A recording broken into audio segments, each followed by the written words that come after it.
comme les hypocrites qui se rendent le visage tout défait pour montrer aux hommes qu'ils jeûnent. Je vous le dis en vérité, ils reçoivent leur récompense. Mais quand tu jeûnes, parfume ta tête et lave ton visage, afin de ne pas montrer aux hommes que tu jeûnes, mais à ton Père qui est là dans les secrets. C'est où là-bas dans les secrets? Là où il y a ton Père. Et ton Père qui voit dans les secrets te les rendra. Tu peux me projeter aussi Ésaïe 58. C'est une dernière pierre que je mets pour nous permettre, nous tous, à bien entrer dans cette semaine qui est pour nous une semaine consacrée.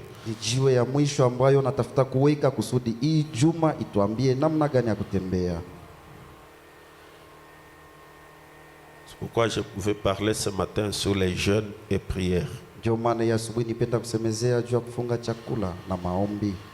Ésaïe 58, je commence par le premier verset.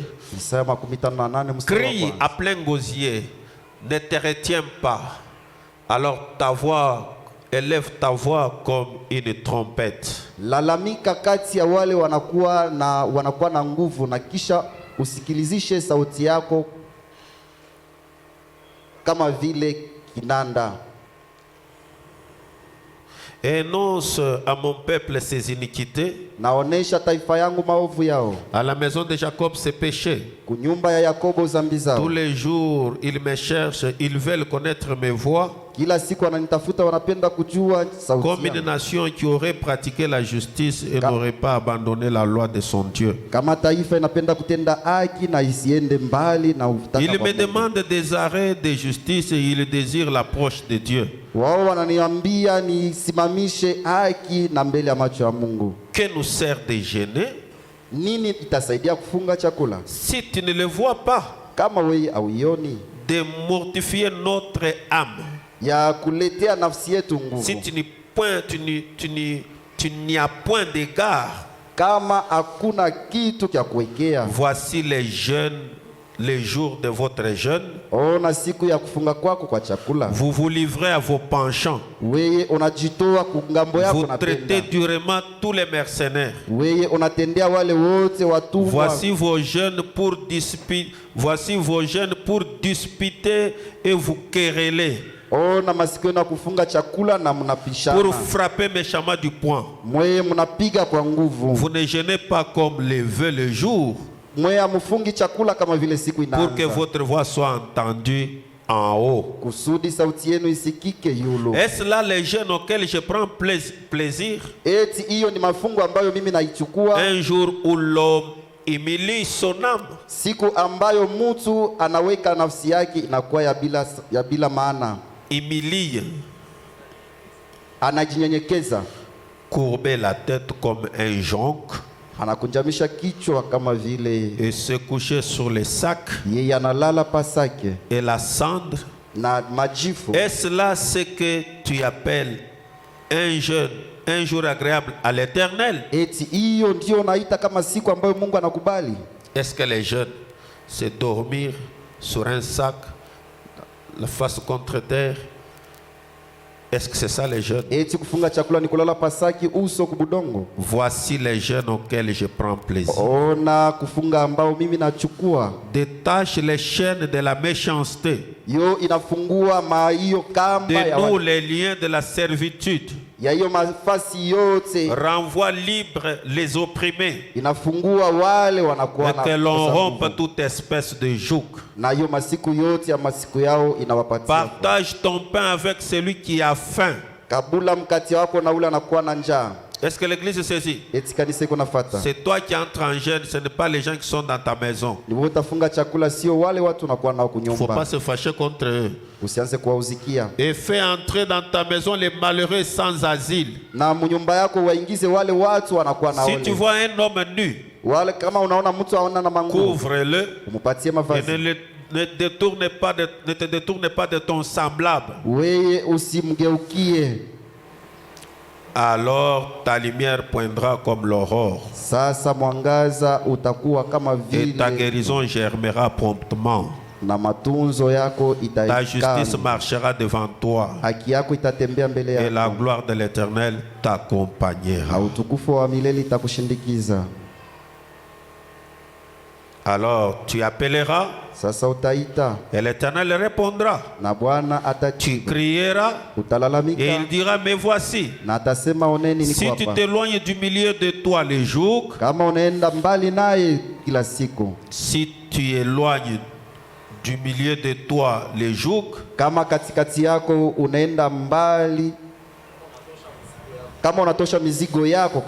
les gestes menaçants,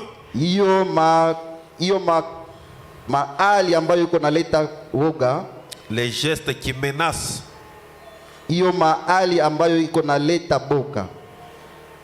menacer, je te menace. Et le discours injurieux, si tu donnes ta propre substance à celui qui a faim, si tu rassasies l'âme indigente, ta lumière s'élèvera sur l'obscurité. Et tes ténèbres seront comme les midis. L'Éternel sera toujours ton guide. Il rassasiera ton âme dans les lieux arides. Et il redonnera la vigueur à tes membres. Tu seras comme un jardin arrosé, comme une source dont les eaux ne tarissent pas.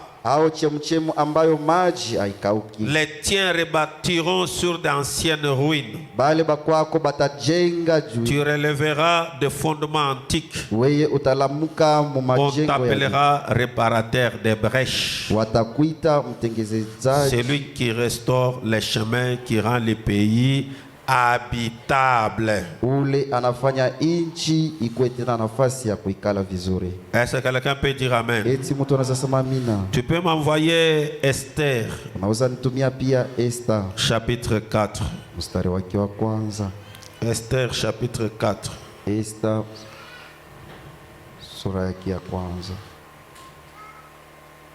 Le livre d'Esther.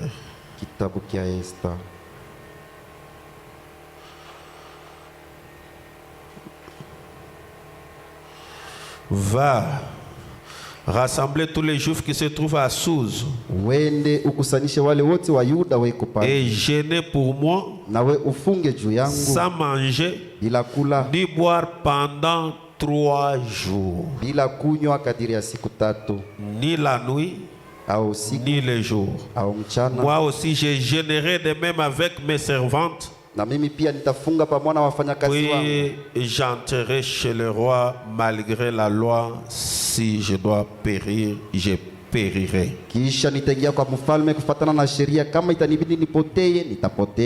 Amen, amen. Et alors là, je pense en semaine, j'ai parlé sur la médiation comme un moyen de réclamer aussi les âmes.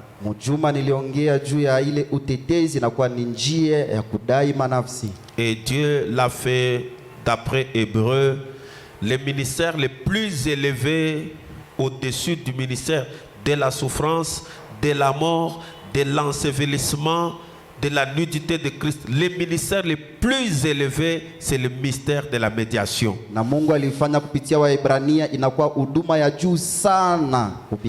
Parce que malgré qu'il est mort à la croix, malgré qu'il soit enterré, malgré qu'il ait souffert, cela n'a pas racheté les gens.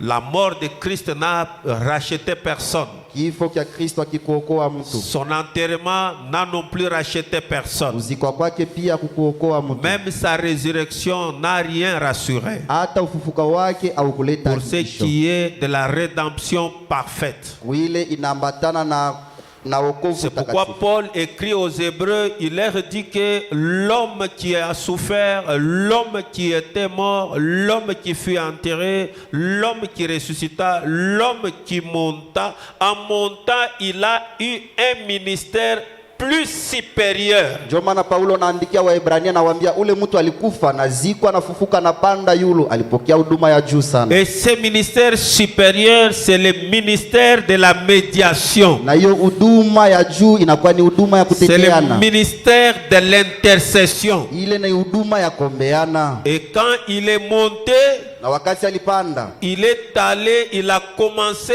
à intercéder. Yeye alienda akaanza kuombea. Et quand il a commencé à intercéder, wakati alianza kuombeana, est-ce que l'église est en train de saisir? Il a commencé à intercéder. Yeye alianza kuombeana. Et Paul est entré. Na Paulo akaingia. Il intercédait pas pour tout le monde, il intercédait pour 7 personnes. Hakuwa naombea watu wote, alikuwa naombea watu 7. Est-ce que c'est très clair? Il faisait l'intercession de 7 personnes. Yeye alikuwa naombea watu 7. Il s'agissait de Paul. Ilikuwa ni Paulo. Il s'agissait d'Irénée. Ilikuwa Irénée. Il s'agissait de Luther. Ilikuwa Luther. De Colomba. Ilikuwa Colomba. De Wesley et des autres. Ilikuwa na Wesley na wale wengine. Il n'intercédait pas pour moi et toi. Yeye hakuwa ananiombea mimi na wewe. Il intercédait pour les messagers de la dispensation. Yeye alikuwa anaombea wale wajumbe wa ile mapande. Il intercédait pour l'ange de l'église. Alikuwa anaombea wale wa malaika wa kanisa. L'ange de l'église. Malaika wa kanisa. Il intercédait pour les 7 étoiles qu'il avait dans ses mains. Alikuwa anaombea hiyo manyota 7 aliyokuwa nayo katika mkono wake. Parce qu'on parle de cette étoile, c'est quand Jésus a fini le travail sur la terre. Sababu anasemea manyota 7 ni wakati Yesu anamaliza kazi yake. Et il en avait, il fallait les lâcher parce que ces étoiles représentaient les anges des églises 7 seulement. Na ilimuibidi aiachilie sababu ilikuwa nawakilisha. Et c'est à cela qu'il a fait.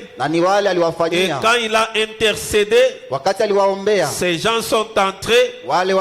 Et quand Paul est entré dans sa génération, et c'est là où nous voyons Paul qui entre et ses auxiliaires apparaissent qui sont les Éphésiens. C'est là où nous avons frère Timothée. C'est là où nous avons aussi les frères Tite avec les membres de leurs églises. Donc au même moment que Dieu intercédait pour Paul comme une étoile, tous ces gens ici étaient à l'intérieur de Paul. Et aujourd'hui nous sommes au 7e âge de l'église. La dernière étoile c'était William Mario Branham. Et dans cette étoile, c'est Malachie chapitre 4. Et nous avons dit que c'est le verset 5 à 6. Et dans cette étoile, cette unique étoile, on parle là-bas d'un messager. Et on parle aussi des enfants qui doivent être restaurés. Donc quand il faisait la médiation pour la 7e étoile ou bien le 7e ange de l'église, il ne faisait pas simplement pour l'unique personne du messager, mais il y avait aussi des enfants qui devaient être restaurés, qui étaient cachés dans l'étoile. Et maintenant nous avons organisé la campagne d'évangélisation. Nous prions pour nos frères. Le fait de prier pour quelqu'un, vous faites la médiation. Mais comment est-ce que nous croyons que l'intercession est terminée, en même temps nous continuons à prier, à intercéder pour que Dieu gagne les âmes? Y a-t-il une confusion?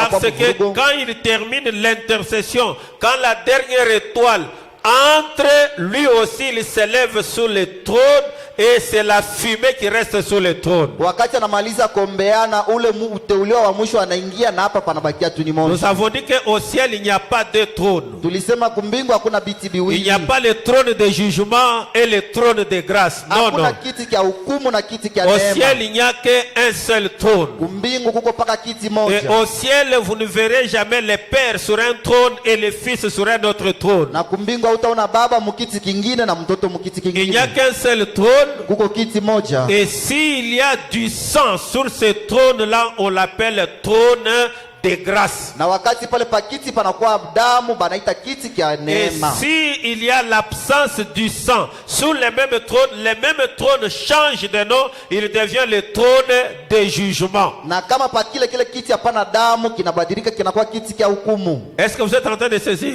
Il n'y a pas de trône, de chaises comme vous le pensez en tête, le trône du Fils et le trône du Père. Ça n'existe pas. Hakuna biti biwili vile mnafikiria kiti kia baba na mwana iko. Il n'y a qu'un seul trône. Quand il y a le sang, c'est la grâce. Ce n'est pas ça mon problème. Quand il n'y a pas le sang, ça s'appelle le trône de jugement. Ce que l'Église est en train de saisir. Même parmi les anges, parfois, il y a les mêmes anges. Ils peuvent prendre tel nom et quand ils changent d'office, ils prennent encore les mêmes noms, mais c'est toujours les mêmes anges là. Amen, amen. C'est aussi pareil avec moi. Je suis toujours les mêmes Faustin là. Mais si je porte le toge des médecins, vous m'appelez médecin, mais c'est toujours les mêmes Faustin là. Si je prends pour les magistrats, vous m'appelez avocat ou magistrat, c'est toujours la même personne. Donc, quand je change d'office, je change de nom. Et c'est ça le mystère de la divinité. Amen, amen. Donc quand je change d'office, je change de nom. Et ça ne fait pas de moi trois personnes. Je ne suis pas avocat, pasteur, non, trois personnes différentes. Non, c'est la même personne mais au travers des offices et je change de nom. Ça, ce sont des mystères, ce n'est pas le moment d'en prêcher. C'était juste pour rappeler que l'intercession, la médiation, prier pour quelqu'un d'autre, c'est parmi des éléments pour gagner une âme. C'est parce que Jésus l'a fait qu'il a gagné toutes ses âmes. Il nous a gagné aussi. Il a gagné la première étoile, là à l'intérieur, il a gagné Tite et Timothée. Et alors, je voulais ajouter une pierre qui va nous accompagner cette semaine. C'est à propos des jeûnes et prières. Donc, cette semaine ici, d'une manière indépendante, d'une manière d'une inspiration souveraine, chacun de nous doit chercher à jeûner et à prier, pas pour soi-même, mais pour les âmes perdues. Dans cette semaine, ne priez jamais pour que Dieu vous guérisse. Ne dites jamais à Dieu pour vous donner un véhicule. Ne dites jamais à Dieu pour peut-être vous donner vous quelque chose. Ne faites pas cette prière cette semaine. Vous, votre rôle, c'est de prier seulement pour d'autres personnes.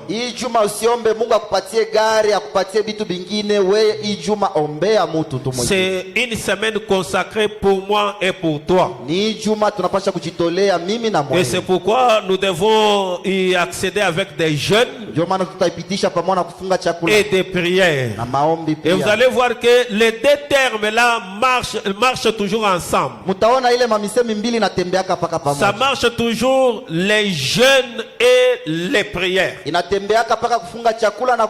Donc vous ne pouvez pas jeûner hawezi funga chakula sans prier. bila kuomba. Mais vous pouvez prier Lakini unaweza omba sans gêner. bila kufunga chakula. Mais dès que vous prenez la décision de jeûner, Wakati unabeba mpango wa kufunga chakula, vous êtes obligé de prier. unashurutishwa kuomba. Et l'église est en train de me saisir.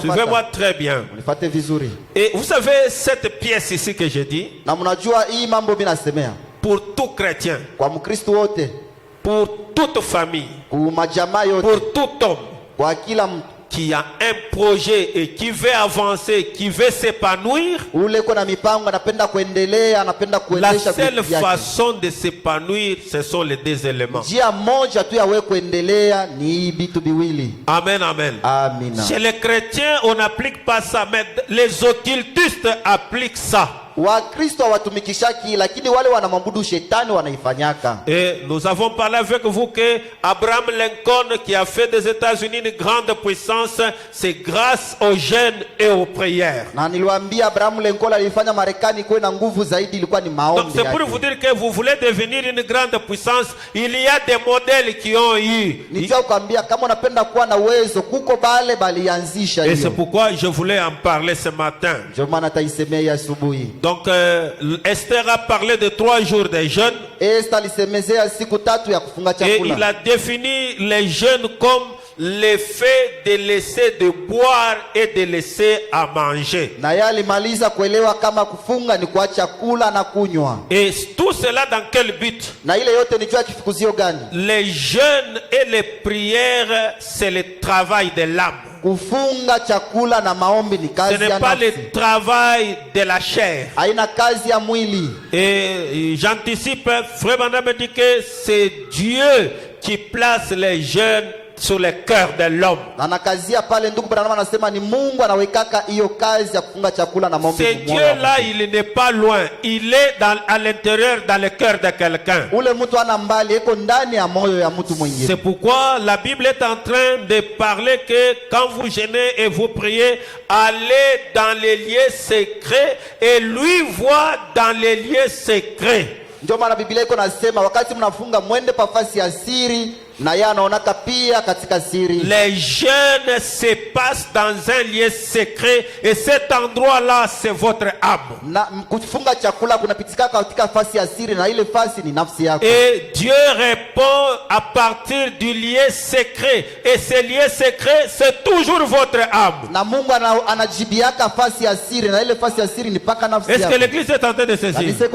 Parce que quand la Bible parle aller dans un lieu secret, les gens pensent que c'est peut-être dans une chambre fermée. Wakati Biblia inasema mwende pafasi ya siri mnawazia kusema ni fasi ya kuchumba. Donc vous êtes un marchand, wewe uko mtu, vous êtes un commerçant, uko mfanyabiashara, vous avez un poids sur votre cœur, uko na buzito kwa moyo wako, vous désirez quelque chose, unapenda pata kitu fulani, vous vous retrouvez devant un blocage, unakuwa mbele ya vizuizi, quelque chose ne va pas très bien, kitu akiendi mzuri, ou bien vous vous retrouvez devant une résistance. Au unakuwa fasi ambayo vitu binakwama bien. Jésus avait dit à ses disciples Yesu aliwaambia wafuasi qui avaient échoué de chasser les démons d'épilepsie, wale walishinda kufukuza pepo ya ukoma. Il lui a dit que ces genres d'esprit, hata kama hata maile maina ya hiyo ces genres d'esprit, hiyo maina ya hiyo il faut les aborder avec la prière plus les jeûnes. Inapasha wewe utumike kupitia kufunga chakula na kuomba. Mais les autres esprits là, même sans jeûne, sans prière, pouvaient partir. Lakini ile maroho ingine bila kufunga chakula une catégorie des esprits demande les jeûnes et les prières. Lakini kuna maina ya maroho iko naomba ufunge chakula na uombe. Et c'est le même principe que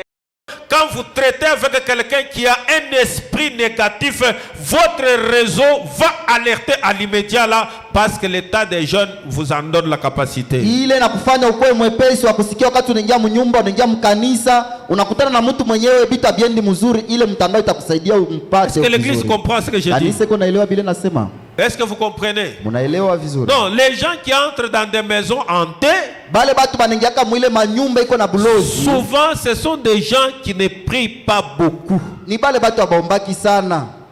Une maison hantée ou bien un endroit hanté, ile nyumba ya bulozi au fasi ambayo kuko mlozi, ile fasi ambayo baisha kuiloka.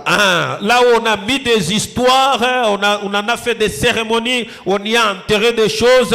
Quand vous y entrez seulement, même dans un magasin, quand vous y entrez comme ça, vous allez sentir que votre réseau, quelque chose vous communique. Vous saisissez et un message passe au travers de votre cœur et une voix vous dit qu'il y a quelque chose qui ne va pas dans ce magasin, dans cette maison. Hata wakati unatafuta kuingia munyumba, unaingia muduka, mukakuwa bitu bibaya balizika, wakati tu utaingia ile quelqu'un, hata wakati unasalimia mtu, à l'immédiat là qui a le contact. Si tu es un homme de jeûne et de prière, vous sentirez à l'immédiat qu'il y a quelque chose qui ne va pas, même si vous ne savez pas expliquer ça.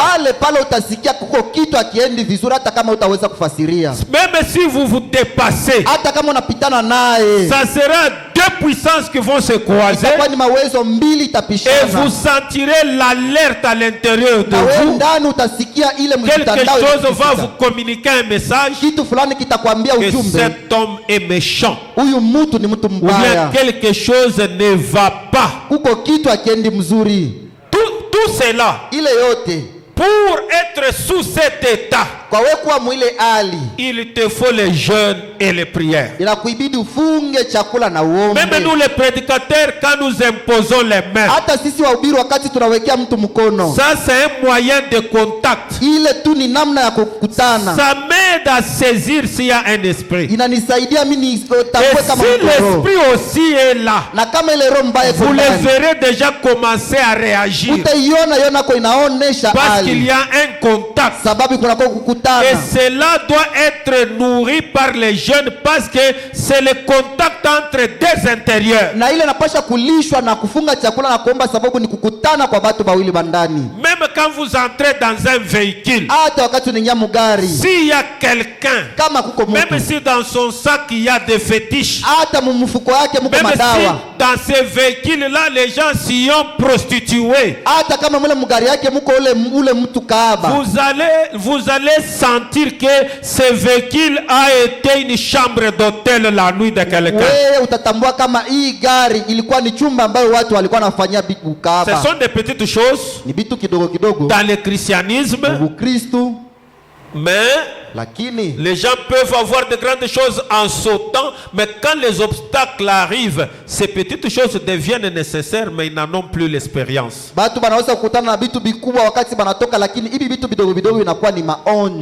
Amen, amen. Amina. Donc c'est très capital même dans les mariages. Même quand il y a l'obstacle, même vivre au-dessus de cela. C'est pourquoi vous allez remarquer que Esther, après avoir déclaré 3 jours de jeûne et prière, il a prié pour la délivrance.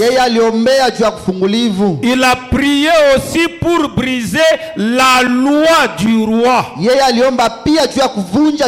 C'était pour la délivrance. C'était pour la délivrance.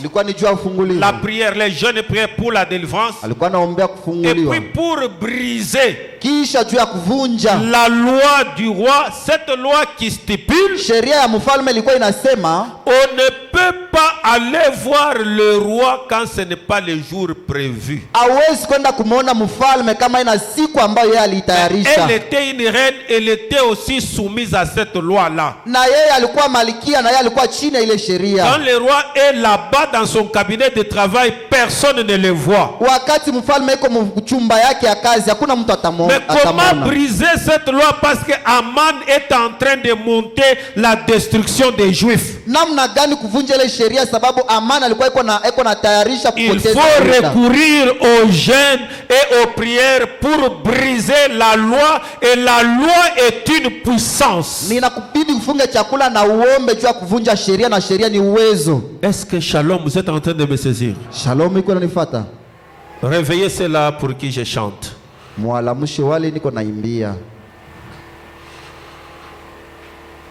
Et alors, c'est très capital. C'est très capital.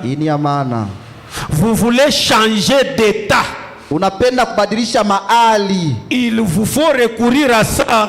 Inakuibidi wewe ukimbilie bila. Dans ce monde ici, il n'y a que deux puissances. Mwi dunia mko paka mawezo mbili. Il y a la puissance de Satan et la puissance de Dieu, et cela se bat au travers des êtres humains. Kuna uwezo ya shetani na ya Mungu, na ile yote inapigana kupitia wanadamu. Est-ce que l'église est en train de saisir? Il n'y en a pas trois, il n'y en a que deux. Hakuna mawezo tatu, ni mawezo tu mbili. Est-ce que quelqu'un peut dire amen?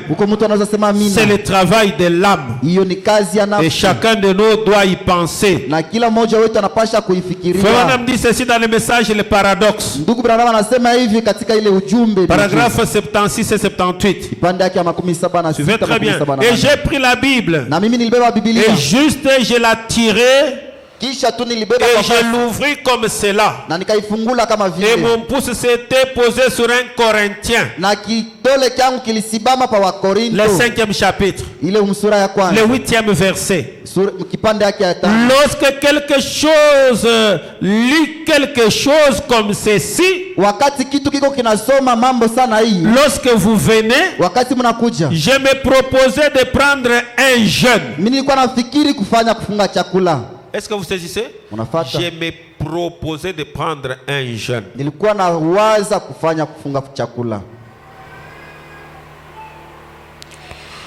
Lorsque il dit prendre un jeûne kufunga chakula envers le Seigneur. Juu ya Bwana. Je lui dis que je sortirai et je jeûnerai. Mimi nasema sitatoka na nitafunga chakula. Je sortirai et je jeûnerai. Tatoka na nitafunga chakula. Il m'a dit, lorsque vous venez à cette fête, ce qui veut dire qu'un jeûne dans le corps, c'est une fête avec le Seigneur. C'est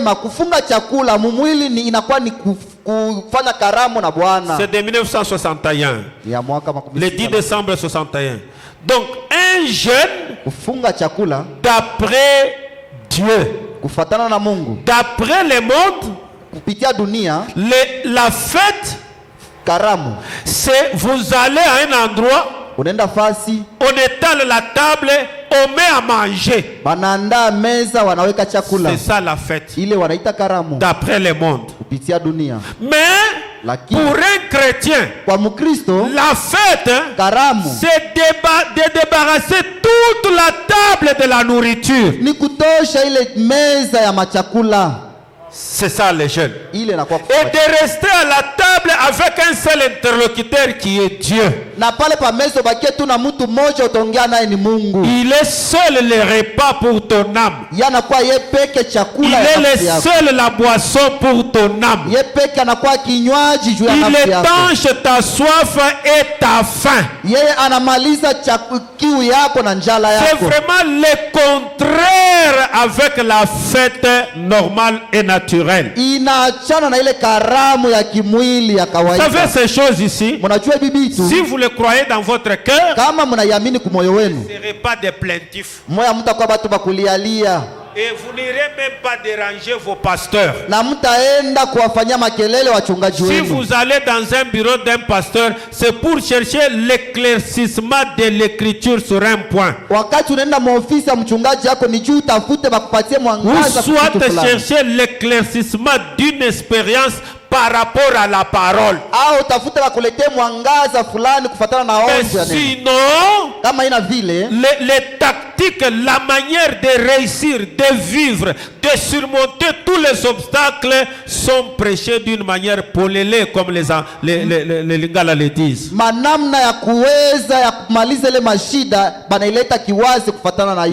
Tu me suis? Le problème, ce n'est pas de venir dans mon bureau. C'est de croire ce que ton prophète dit. Quand quelque chose bloque, tu commences par la prière. Prière, prière, prière. La prière change les choses. Maintenant, quand tu pries, tu te sens bloqué. Il faut remonter la dimension. Et cette dimension-là, c'est ce que nous appelons les jeûnes. Est-ce que vous saisissez? C'est ce que nous appelons les jeûnes. Donc c'est la dimension supérieure de la prière. Et cela vous pousse à prier. C'est très clair. Quand vous êtes dans les jeûnes, vous devez prier. Vous devez prier beaucoup. Beaucoup. Vous devez être isolé. L'Église me saisit. Vous devez prier beaucoup. Vous devez être isolé.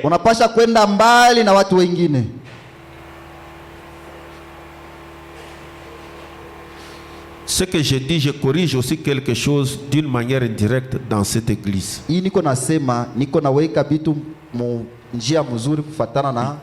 Peut-être vous le faisiez dans l'ignorance. Donc quand vous jeûnez, quand vous priez, vous devez prier beaucoup et être isolé. Vous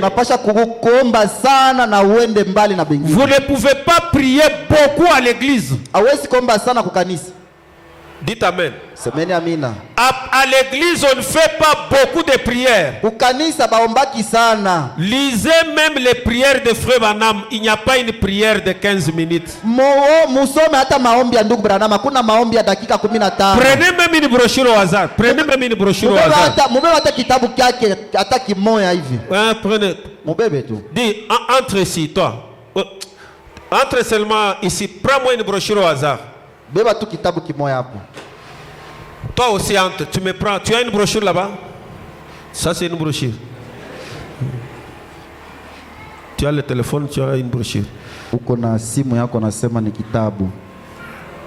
Prenez-moi seulement une brochure au hasard.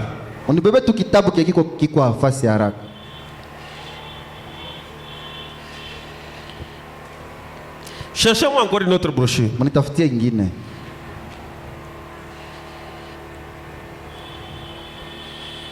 Voilà. Cherche-moi là où il y a juste la prière. La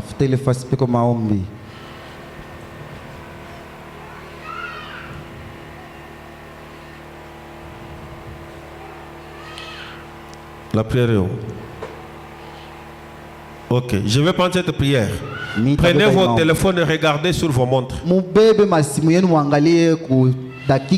seulement votre téléphone, regardez et on le montre. Commencez à suivre le nombre de minutes que ça va faire. Bienveillant Père Céleste, nous nous approchons à nouveau à toi ce matin pour recevoir la miséricorde et la conduite du Saint-Esprit aujourd'hui.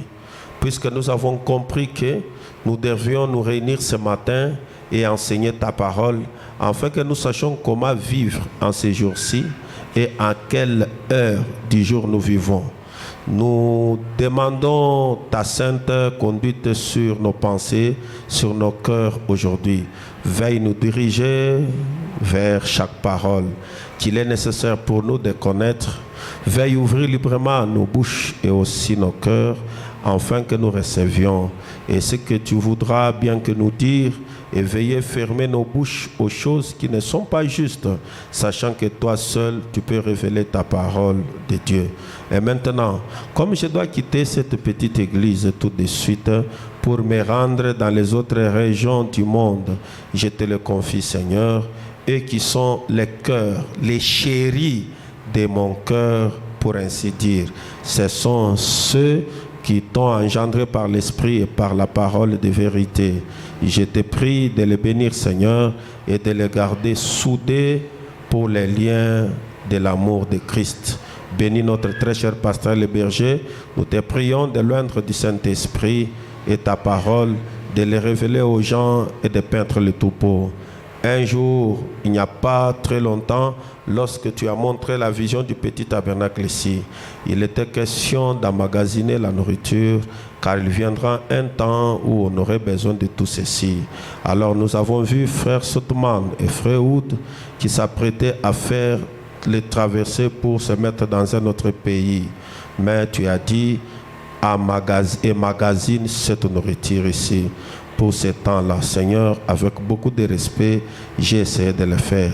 Et maintenant, ce matin, pendant cette leçon à laquelle nous avons pensé, je te prie de couronner tout, Seigneur, pour montrer que tu es Dieu et que ceci est ta parole et ta vérité. Accorde-le, Seigneur, afin que les gens puissent se nourrir de cela, pour ainsi dire, s'engraisser dans la grâce de Dieu, qu'ils voient que c'est la grande miséricorde de Dieu envers nous en ce jour. Bénis tous ceux qui sont présents, de même ceux qui aimeraient être présents, Père, et que la gloire te revienne, car nous le demandons au nom de Jésus. Amen. Combien de minutes? Combien? Hein? 3 minutes. Hein? Ça c'est la première brochette. La deuxième. Commencez avec la deuxième.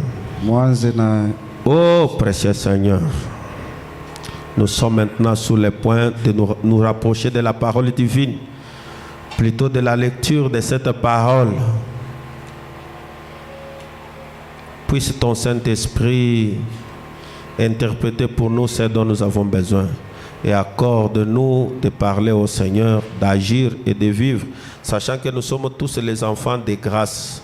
Puisses-tu nous appeler, puisses-tu avoir communion dans cette église, étant donné que nous sommes sur le point de déboucher sur un grand mouvement. Nous le sentons qui fera susciter d'autres ministres pour aller dans les champs missionnaires, de sorte que si tu m'as envoyé à différents endroits du monde, là pour établir la foi, qu'on ait un ministre prêt, disposé, entraîné, pour prendre la relève, et que la foi qui fut transmise au sein une fois pour toutes, que nous sentons vaillamment environnés, accorde le Seigneur que cette petite plante puisse croître telle qu'elle en était au jour où nous l'avions dédicacée. D'ici, une église s'élève au Seigneur, enfin d'elle, des ministres évangélistes, des docteurs et des missionnaires aillent partout dans le monde. Ce matin, nous aimerions demander une bénédiction spéciale pour notre frère et notre sœur Stricker qui souffrent maintenant. Mais nous savons que nous sommes tous mis à l'épreuve. Chaque fils qui vient à Dieu doit être châtié et éprouvé. Et si nous abandonnons facilement et que nous nous en détournions alors que nous sommes des enfants illégitimes et non des enfants de Dieu, donne la force et le pouvoir à notre frère et à notre sœur Stricker, afin de rester attachés à leur poste du devoir. S'ils doivent manger leur nourriture, que ta main de bénédiction soit sur eux, car nous ne savons pas, mais cela pourrait être au travers de ce même effort que tu pourras montrer à l'indigène d'Afrique ce qu'un véritable chrétien. Accorde-le au Seigneur, que tout cela soit fait selon ta volonté. Combien? 2 minutes. Bénis ce pasteur frère Neville. Ça c'est 2 minutes. Hein? 2 minutes. Allez, faites maintenant cette expérience-là avec toutes les prières de frère Branham, même avec l'interprétation. Mwende mkafanye hiyo maonjo na maombi yote ya ndugu Branham hata wakati wanaleta matafsiri. C'est-à-dire que dans l'église telle que nous venons, ile inaonesha muikanisa hivi tunakuya, les prières doivent être brèves. Maombi napasha kuwa mkifupi. Est-ce que vous saisissez? Pale mnafuata.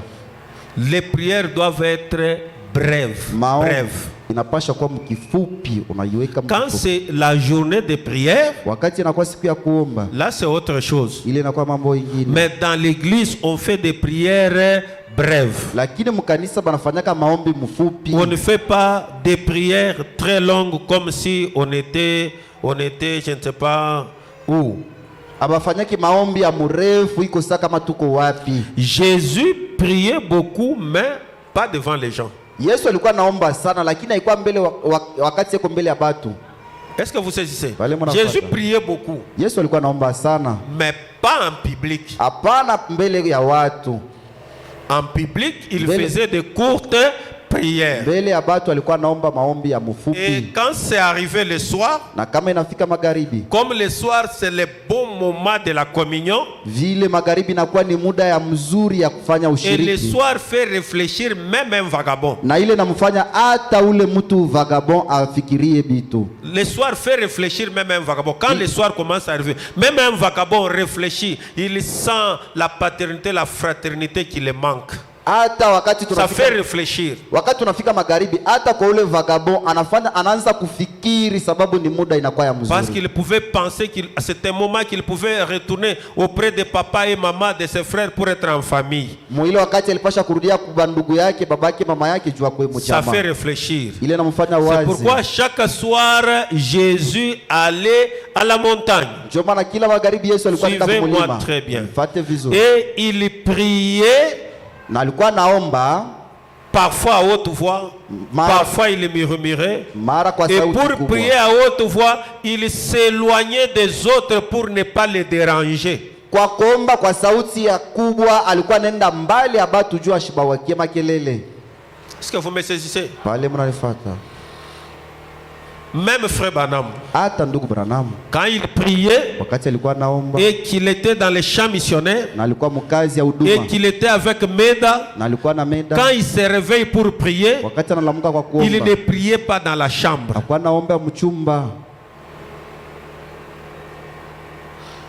Il s'est levé, Meda endormi, il ouvrait la chambre, il sortait, il allait dans les douches. Et c'est là où il restait seul dans les douches. Il priait en évitant de déranger le sommeil de Meda, parce que c'est lui qui priait, ce n'était pas le problème de Meda. Alikuwa anaenda anajifungia mdush, anaomba kusudi asimwekee Meda makelele, sababu mwa alikuwa anaomba ni yeye pekee. Ajoutons aussi un plus sur notre connaissance. Tuongeze kingine mwile tunajua. Donc, vous voulez prier longtemps? Unapenda kuomba sana. Allez en brousse. Vous voulez crier? Unapenda kulalamika sana. Allez en brousse. Uende mpori. Mais cela n'empêche pas aussi quelqu'un à prier à haute voix dans sa maison. Ile haisemi hawezi kuomba tena kwa sauti mnyumba yako. Mais ne dérangez pas les autres. Lakini usiwafanyie wengine makelele. Mais nous prions à haute voix parfois. Nous dérangeons les voisins de la chambre. Et quand les voisins de la chambre, il vient toquer là à ma chambre, il dit au gérant, allez dire un peu à pasteur Faustin là, pourquoi il prie à haute voix là? Nous sommes venus nous reposer, c'est lui qui est venu pour prier. Wakati tunaomba na sauti, wajirani wanakuya kukokola, wanaambia ndugu patient, umwambie mchungaji tuko nasikia makelele. Qu'est-ce que nous répondons? Si tunekalaka mkuwajibia maombi na mchomo. C'est milipika ma prière ana lungula njo anatoka anakuwa non haina vile haikumuchome lui. Tu l'as dérangé, il n'a pas su dormir. Alikuwa analala lakini hakuweza juu ya makelele yako. Il y a moyen de prier à genoux longtemps sans déranger les autres. Kuko namna ya kuomba muda mrefu mu magoti bila kuwawekea. Est-ce que l'église me saisit? Quand je dis ça, c'est parce que le christianisme c'est le montage des échelons. Ni jubu kristiani yo inakuwaka ni biwango vya kupanda. Donc quand au début vous commencez le christianisme, kati unaanza mwanzo wa Kristo, vous avez la tendance toujours plus vous grandissez dans la foi, vous ne criez plus la prière. La prière devient parler à Dieu. Mais à un moment donné, les gens crient les prières. Mais quand vous grandissez, la prière, ce ne sont pas les cris, mais c'est parler. Et même quand vous parlez, quand la dimension avance, la prière ce n'est pas seulement parler, c'est aussi se taire. C'est aussi se taire, attendre qu'on vous réponde. Amina. C'est quand on grandit.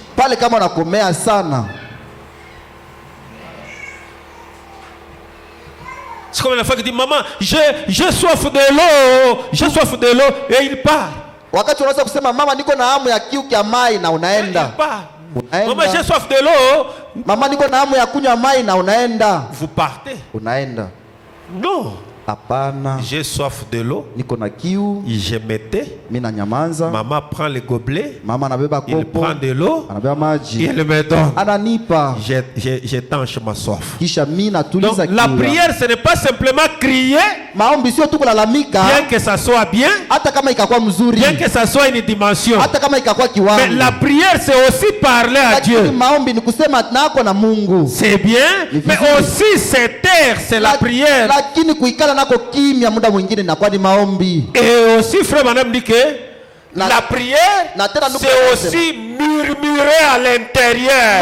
Maombi ni kusemea ndani. Murmurer à l'intérieur. Kusemea ndani. Quelqu'un peut prier à l'intérieur. Mtu anaweza kuombea ndani. L'âme peut chanter, danser et adorer mais à partir de l'intérieur. Nafsi inaweza kuimba inaabudu kutokea ndani. Est-ce que l'église est en train de me saisir? Kanisa iko nanifuata. Donc ça ce sont les éléments que le maître nous a laissés pour tout surmonter. Hivi ni vitu ambavyo Bwana alituachia juu ya sisi tupande zaidi yulo. Et vous devez le connaître. Na mnapasha kujua. Et vous ne pouvez pas vous plaindre. Hawezi kulialia. Et c'est pourquoi vous ne devez jamais vous confier à un homme. Ndio maana haukuyaki kujitolea kwa mtu. Vous devez vous confier en Dieu.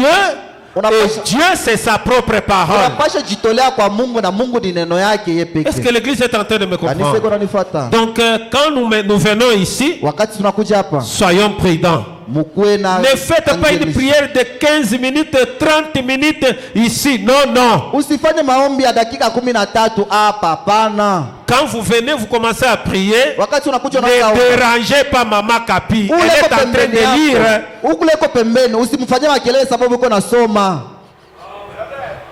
Est-ce que vous comprenez? Pale munaelewa. Faut grandir. Munapasha kukomea. Quand vous priez à l'église, ne venez pas ici à la chaire si vous commencez. Oh là là, oh Dieu, on a eu. Wakati unakuwa kanisa, usifanye makelele uko naomba kwa sauti ya yulu. Eddie est en train de lire, papa. Huyu yuko hapa Eddie, yuko nasoma. Ici, on murmure, ou soit on est silencieux à genoux, mais on prie. Cela n'empêche pas que le Saint-Esprit ait suscité un cri dans l'homme.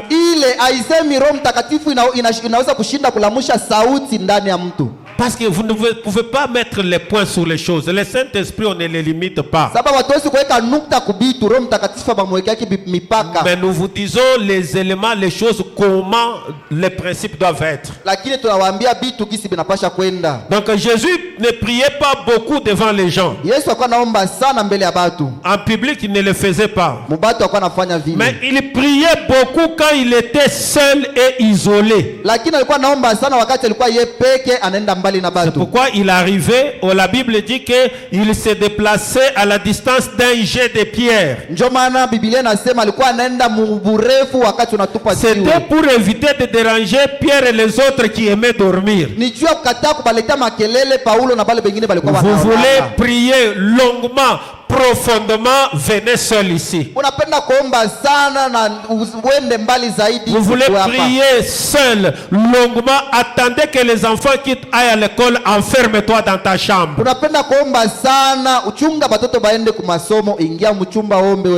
Vous voulez prier longuement, allez vers l'Ambo, il y a une brousse là-bas, payez la moto, payez les transports, arrivez là-bas, descendez, allez en pleine brousse là-bas avec les couteaux, agenouillez avec votre Bible et restez là-bas pendant 2 heures, même toute la nuit, priez, vous ne verrez pas quelqu'un en train de faire. Unapenda kuomba sana, wende muibarabara kwenda kulwamba kuko pori, chukua kisu yako, fika fasi fulani, shuka pori. Quand vous allez en brousse pour prier, il faut avoir un couteau. Wakati unaenda kupori, beba kisu. Je vous avais lu ça, non? Niliwasomeaka ile. Les gens se tournent, c'est comme si vous allez aller tuer les gens là-bas. Non, non. C'est un brousse où vous partez, non? Lui, il ajoutait même au-delà de la brousse, il prenait la carabine. Yeye peke anaongeza tena nje ya kisu alikuwa anabeba ile silaha ya kuwinda nayo wanyama. Il avait les canifs là, il y avait tout, il pouvait trouver un fruit, il pouvait voir un serpent qui vient, il pouvait le tuer avec son couteau là. Alikuwa anabeba bile bitu wakati yako mpori anaweza kuona nyoka, anaweza kula pia tunda, ni mpori. C'est un milieu pour les animaux, non? Ile ni fasi ya wanyama. Ils sont chez eux. Kule ni kwabo. Et quand vous allez là-bas, sasa wewe unaenda kule, ils peuvent vous attaquer. Banaweza kushambulia. Tu vas prendre la Bible et tu commences à tuer les serpents avec la Bible comme ça. Il faut bien comprendre les choses. Et Jésus priait pour la réussite de son travail. Finney aussi faisait la même chose. Et William Branham faisait aussi la même chose. Est-ce que nous sommes en train de nous attendre? Donc cette semaine, si vous aimez vos invités, vous pouvez gêner et prier. J'y vais d'abord comme ça, les Écritures, j'en donnerai. Frère Branham dit que vous ne pouvez pas dépasser 3 jours de jeûne. Vous ne pouvez pas dépasser 3 jours de jeûne. Les jeûnes le plus long que Frère Branham a fait dans sa vie, c'était 3 jours. C'était 3 jours de jeûne. Vous prenez de l'eau. Plutôt, vous supprimez l'eau et la nourriture. Frère Branham dit que vous pouvez faire 7 jours de jeûne. Vous commencez le premier, le deuxième en jeûne, le troisième, vous arrêtez les jeûnes, vous commencez un repas léger. Un repas léger, un repas léger, un repas léger. Mais il ne vous est pas donné l'autorisation de faire un jeûne de 40 jours, vous aurez de la maladie. Si vous n'avez pas le discernement pour ces choses, les jeûnes peut vous détruire.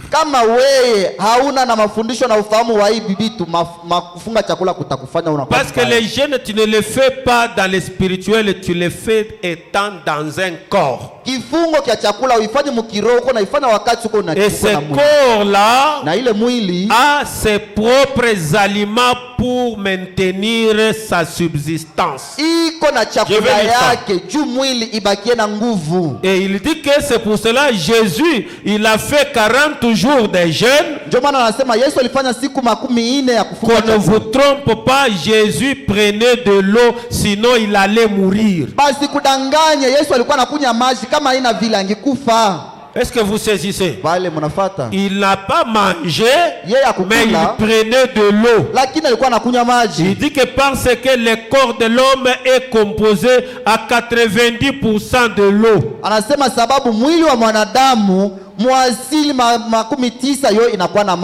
Et là, il prenait l'hydrogène et l'oxygène. Et quand vous avez faim, pendant que vous avez proclamé le jeûne, Frère Branham dit que c'est la fin de votre jeûne.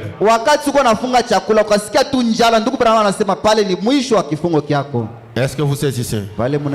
Les jeûnes sont placés par la parole dans le cœur de l'homme.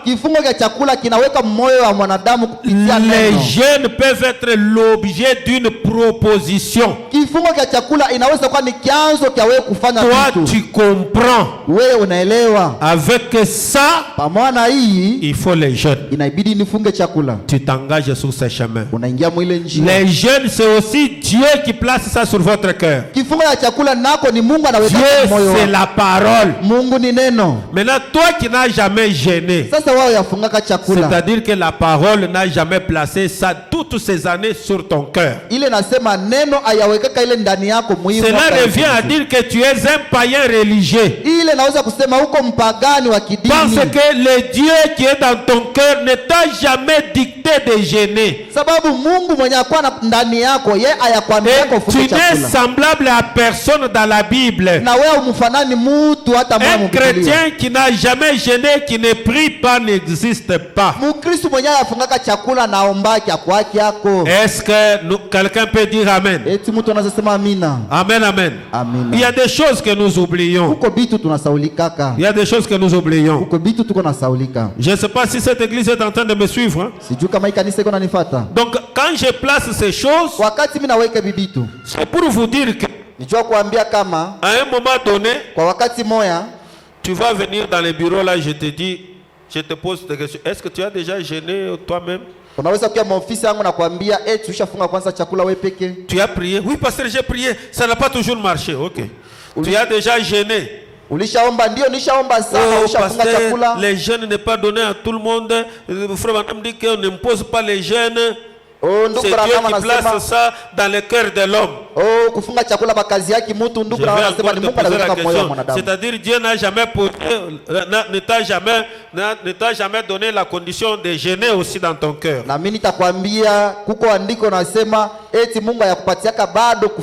Écoutez ce que frère Madame dit. Dans le message les noces de l'agneau, il parle de vœux que les croyants font à la fin de l'année.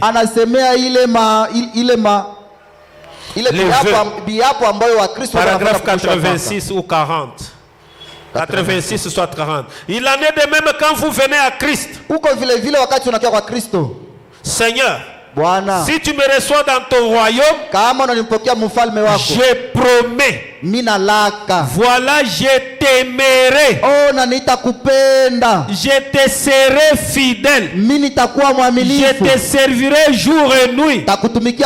C'est dommage que nous oublions cela. Il dit, je te servirai.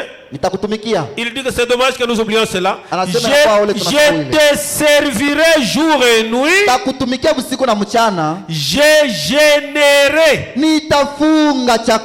Je prierai. Je te serai loyal. J'apporterai mes dîmes à la maison du trésor. Je prierai plusieurs fois par jour. Il dit que ce sont les vœux que les gens font à la fin au début de l'année, la nuit, minuit au mois de décembre. Ils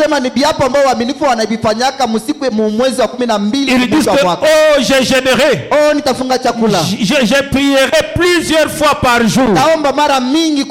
Je ferai tout. Je te promets tout mon amour.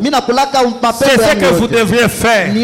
C'est tout à fait juste. Quand vous promettez cela, et ça devrait venir de votre cœur.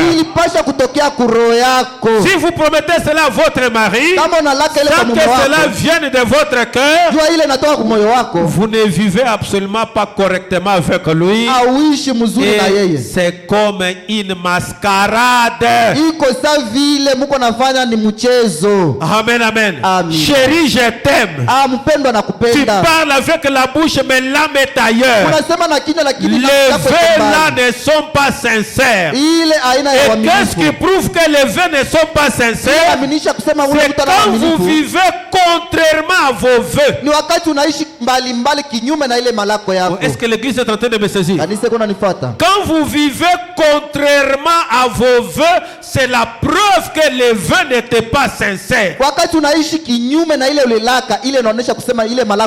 Tu promets à une fille que tu vas l'aimer, tu vas la chérir, tu vas avancer, et 6 mois plus tard, tu commences à changer.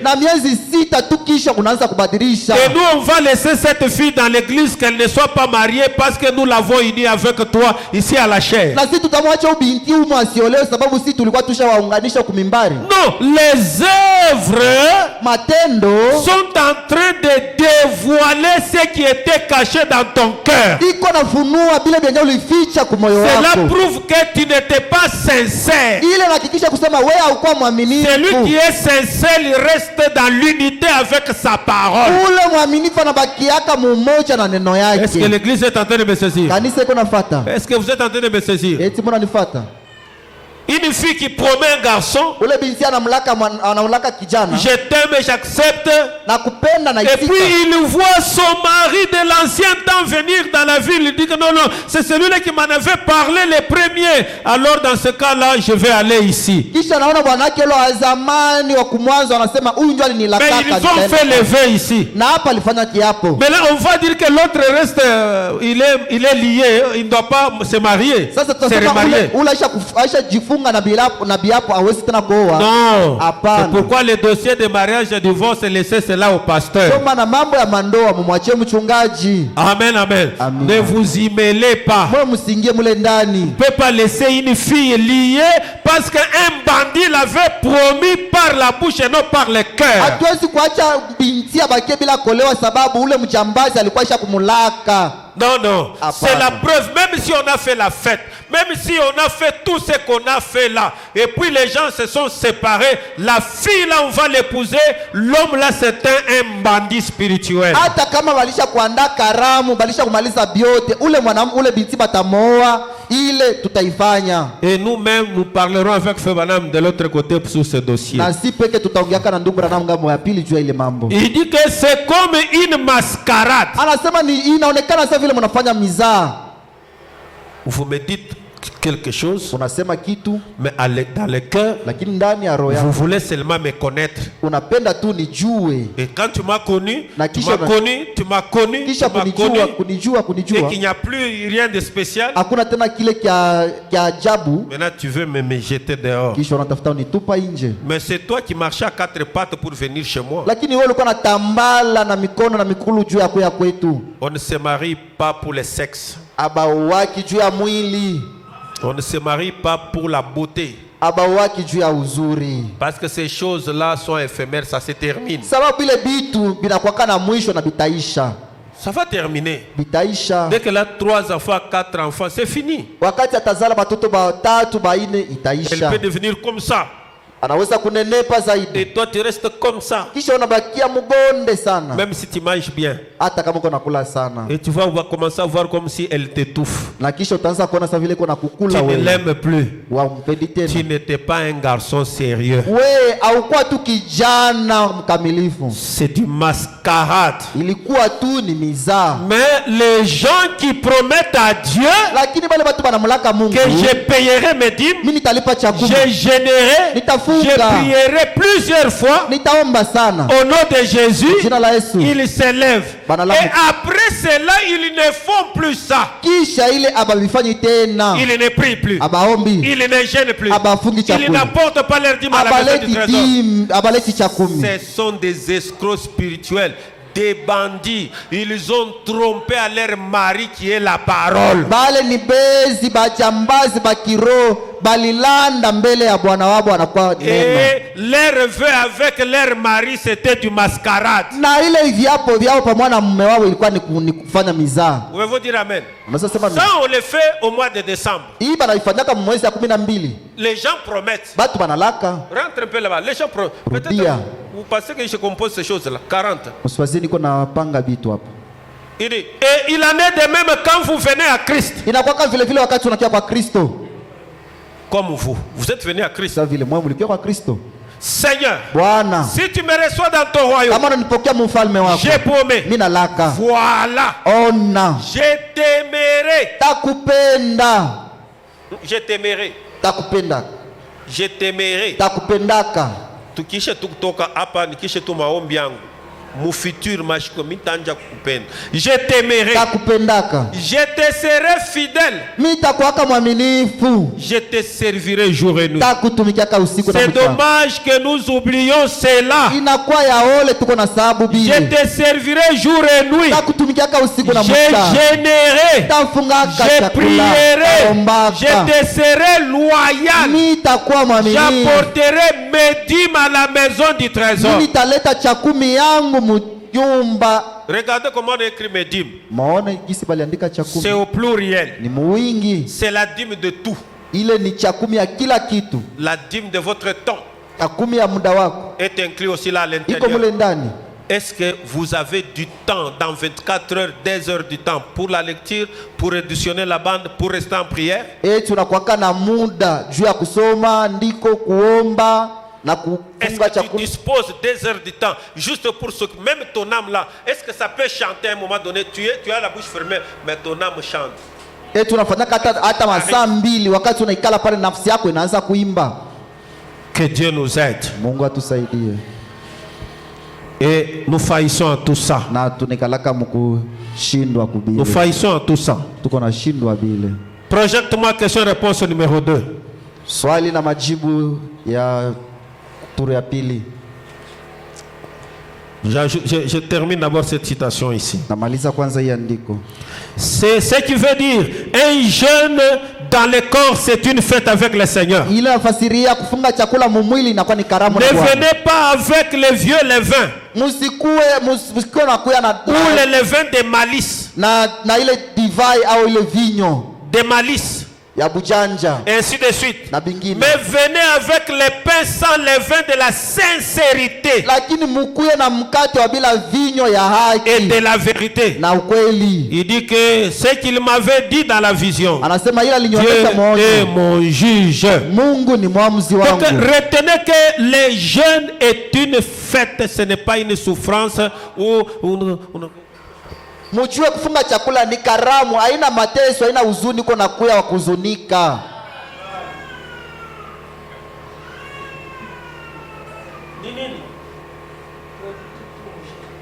Tunafunga chakula.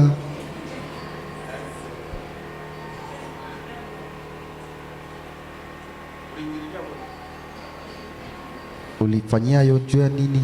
Beba tu pomade, pakala kumilomo, ingia ndani ya douche, nawa mai très bien, weka tunywele twako très bien, pakala tu pomade kumilomo, kuma kiki, fanya bien, beba ingine pakala kumilomo, voilà bien, beba parfum, ou le parfumer très bien, baki apale calme. Soit tu kuna soma, soit tu kuna shikia bande, soit tu kwa genou. Faites le tout que les voisins ne sachent pas. Mufanye nguvu yenu yote jirani wako asijue kama unafunga chakula. Vous êtes dans les jeûnes. La Bible dit, vous êtes dans les jeûnes. Maintenant, on vient vous demander que non, on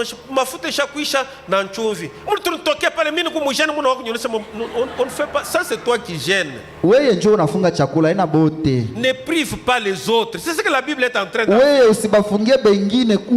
Ne sois pas méchant. Ne prive pas les autres. Non, tu ne fais pas ça. Ne fais pas ça. Non, on ne fait pas ça. Laissez les autres vivre normalement. Maman, toi tu me suis. Quand toi tu commences les jeûnes, ne prive pas mon frère à manger. Non, non, c'est toi qui entres en jeûne. Il ne faut pas amener pour tout le monde en jeûne. Est-ce qu'ils ont des problèmes? Et ils ont des problèmes. C'est toi qui as des problèmes, non? Et c'est toi qui as le poids dans le cœur. Moi, je vous enseigne. Parce que c'est mon devoir. Moi, j'ai le poids dans mon cœur pour que ça réussisse. Moi, je veux entrer dans mes jeûnes, mais je ne voudrais pas vous amener tous dans mes jeûnes à moi. Mais Israël avait 4 fois les jeûnes par année. Samedi et dimanche, nous allons tous venir ici, gênant pour la réussite de la réunion. Donc vendredi, dès qu'on arrive vendredi à 12h, vous mangez. Après 12h, ne mangez rien. Commencez seulement à boire le dimanche, le samedi matin. Isolez-vous, soyez qu'à un endroit, priez pour les autres invités. Jusqu'à dimanche soir, tu iras manger. Funga chakula siku ya 6, siku ya Mungu, ukwe na muda wako unajifungia, unaombea wale unaalika. Parce que Frère Branham aimait aussi commencer les jeûnes chaque vendredi. Tu ndugu Branham na yeye alikuwa anapenda kuanza kufunga chakula siku ya 5. Est-ce que nous marchons ensemble? Eti tunatembea pamoja. C'est là pas simplement pour les réunions de campagne. Ile haina tu juu ya hii mikusanyiko ya kampeni. Que cela soit là pour toute ta vie. Ile ikwe pale kwa maisha yako yote. Amen, amen. Amina. Vous avez un travail? Uko na kazi? Faites cela. Uifanye vile. Il dit ceci dans la puissance de la décision. Anasema hivi muile uwezo na mipango. Paragraphe 4. Comme je savais que je n'aurais pas à exercer le discernement ce soir, vile nilikuwa najua kama siwezi kufanya hiyo mafafanuzi, je me suis tout simplement détendu pendant un bon moment. Hapa nilijiachilia tu muda moya fulani hivi. Et comme souper, kama vile chakula magharibi, comme souper, kama chakula magharibi, parce que c'est aussi une forme de jeûne. Na yona inakuwa ni vous ne mangez pas toute la journée, mais le soir vous prenez un hamburger, vous dormez. Vous vous réveillez encore, vous ne mangez rien, le soir vous prenez quelque chose, vous mangez. C'est aussi une forme de jeûne. Mchana wote mzima ukuli, unafika magharibi unakula chakula mwepesi. Du matin au soir, vous ne mangez rien. Vous priez. Mais quand vous arrivez le soir, vous mangez, vous dormez. La nuit, vous vous réveillez, vous priez. Le matin, vous continuez encore, vous priez, vous ne mangez pas. Arrivez seulement le soir, vous mangez. Donc, vous faites les jeûnes de la journée, mais le soir, vous mangez. Mais la grande différence, c'est que vous ne pouvez pas jeûner sans prier. Mais quelqu'un peut prier sans gêner. Vous mangez, vous terminez à manger, vous dormez, vous vous réveillez, vous commencez vos prières. Vous commencez vos prières jusqu'à le soir. Amen, amen. Mais pour des choses qui résistent, il faut remonter les jeûnes, les ajoutant à la prière. Je ne sais pas si ces choses trouvent la place dans le cœur de quelqu'un. J'ai pris un steak. Bon, atuye bintu vya kizungu sana. Nani? Steak hivi ni kusema nini mwe wenyewe mrenda kwa anglophone, kwa Angleterre. Steak nini?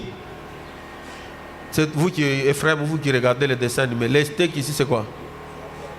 C'est la viande. En bon? Hein? Le pain avec la viande à l'intérieur. Ah. Donc, ici chez nous, il y en a. Il y en a, papa. Qui a déjà mangé ça? Levez un peu la main. Ah, Seigneur. Mais que Dieu vous aide vraiment.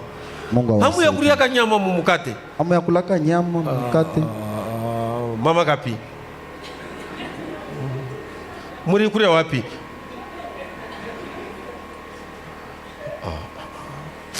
Frère John, il faut que j'ai de l'argent. Seigneur, donne-moi de l'argent. Ah, bah, bon, on va courir un steak.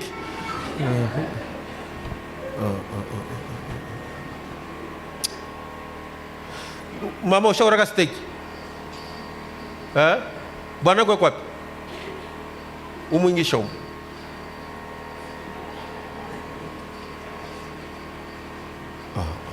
Maman Daniela, je vais un steak.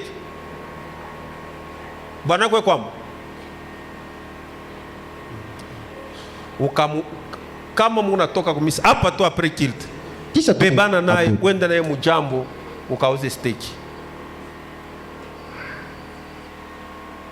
Fredani, kama unasema mtoto wa benye unekana naye miaka na miaka unashinda kumpatia steak. Bien aimé, mpendwa, il faut acheter le steak à madame. Mozie mke wako hiyo chakula. Mais Mungu wangu vraiment tubariki ko vraiment. Tungali wa maskini.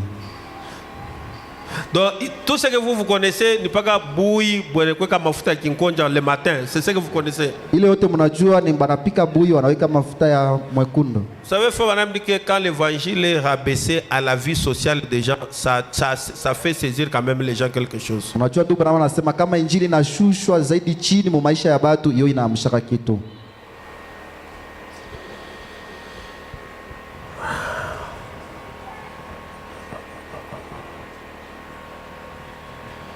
Bon, frère madame John asema.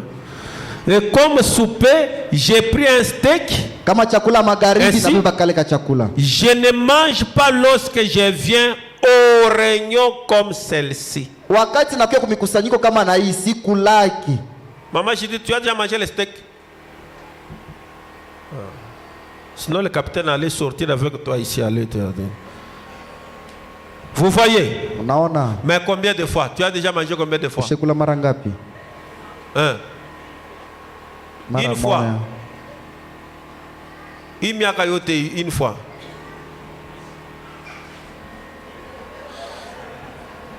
Bon, Mungu tusaidie ainsi. Nata mi bibi yangu washia kuraka steak. C'est grave. Na kwa hatari. Na mimi mwenyewe steak ya shekuria. Ah, je comprends. C'est-à-dire, c'est l'esprit du pasteur qui est entré dans les bancs. Naelewa ni roho ya mchungaji inaingia ndani yenu. Bon, dès qu'un quitte la réunion termine ici, tu viens prendre de l'argent, tu pars acheter les steaks comme ça. Kama tunamaliza makuta ukauze ile chakula. Mais moi j'ai déjà mangé plusieurs fois. Lakini mimi nishakula mara mingi. Récemment, c'est frère Shekina qui m'a amené les steaks ici. Mara ya mwisho ni ndugu Shekina aliniuzia hapa. Bon. Après tout, nous tous nous allons là-bas. Vous quand vous allez, vous choisissez les habits. Nous quand nous allons, nous choisissons les steaks. Mwe mko naenda wakati mnaenda mnatafuta mango, lakini sisi tunatafuta kale ka chakula. Vous devez être vraiment dans une meilleure forme. Unapasha kuwa mwali mzuri, de sorte que le sang ne soit pas dans l'estomac. Kusudi damu isingie mu estomac, mais au cerveau. Lakini mkichwa. Suivez-moi très bien. Mfate vizuri. Quand Fonana parle du cerveau, il ne veut pas parler des neurones qui sont à la tête. Wakati nuko banana anasemea juu ya kichwa, asemei juu ya bile vya ndani bile. Il veut parler de l'esprit. Yeko anasemea roho. Veut parler de l'esprit. Parce que les autres organes là, c'est de la chair, c'est de la viande, ça n'a rien de spirituel pour attirer quelque chose. Le sang est au cerveau. De la sorte. Aussitôt qu'il y a juste une petite alerte du Saint-Esprit, ile mutikisiko wa Roho Mtakatifu, on est prêt à saisir cela. Unakuwa tayari kuishika. Quand tu es un jeune, wakati unafunga chakula, il n'y a plus le sang ici. Umu mu estomac muna damu. Le sang descend ici quand il y a des choses qu'il faut malaxer, qu'il faut mâcher. Là, tout le sang vient ici. Et vous allez remarquer, quand tout le sang vient ici, après les repas, c'est le sommeil. Parce qu'il n'y a plus beaucoup de sang ici. Damu inashukaka mu estomac juu ya kusaka machakula. Wakati damu inashuka, unaona mtu anapata usingizi. Quand il n'y a rien dans le ventre, na ndani kama muna kitu, c'est le cerveau. Ile ni kichwa sasa qui commence à être exploité. Inaanza kutumika. Et quand il y a un esprit, quelque chose qui passe, à l'immédiat vous saisissez. En effet, le diable est vraiment rusé. Et vous devez être en pleine forme pour le Seigneur Jésus. Et être en pleine forme, c'est être dans l'état de jeûne et de prière. C'est à ce moment-là, même quand vous allez devant votre adversaire, vous pouvez arriver, vous lui parler. Il croit tout ce que vous dites et il vous laisse passer. Même votre ennemi qui avait décidé de vous faire le mal, quand vous êtes sous cet état, vous vous approchez de lui, vous colonisez l'esprit négatif qui l'anime contre vous. Est-ce que quelqu'un peut dire amen? Cela nous met dans l'alerte. Amen, amen. Et cela fait épanouir l'homme intérieur. Dans le message de l'attitude de qui est Dieu, les nuits avancent, paragraphe 10. En effet, je me fatigue. Et je me fatigue davantage. C'est la vérité que je crois. Alors que l'homme physique se détruit, alors que l'homme physique se détruit, sasa wakaona mtu wa mwili et l'homme spirituel prend sa chance. Na mtu wa kiroho anabeba sasa fasi. C'est pour cela que les jeûnes et les choses sont faites. Ni vile kufunga chakula kunafanyika. Amen, amen. Amina. Il peut avoir la chance d'agir sur ces 5 sens. Anaweza kuwa na bahati ya kutenda mwile que nous avons. Est-ce que vous saisissez? Quand vous êtes en jeûne et en prière, cela donne la chance à l'homme intérieur, la capacité de contrôler les 5 sens. Vous pouvez entendre une voix audible, vous pouvez voir une vision, vous pouvez faire un parler en langue, vous pouvez toucher quelqu'un et les démons sortent. Qu'est-ce qui produit ça? C'est quand vous êtes sous cet état, sous cette forme. Et c'est sous cette forme-là que vous pouvez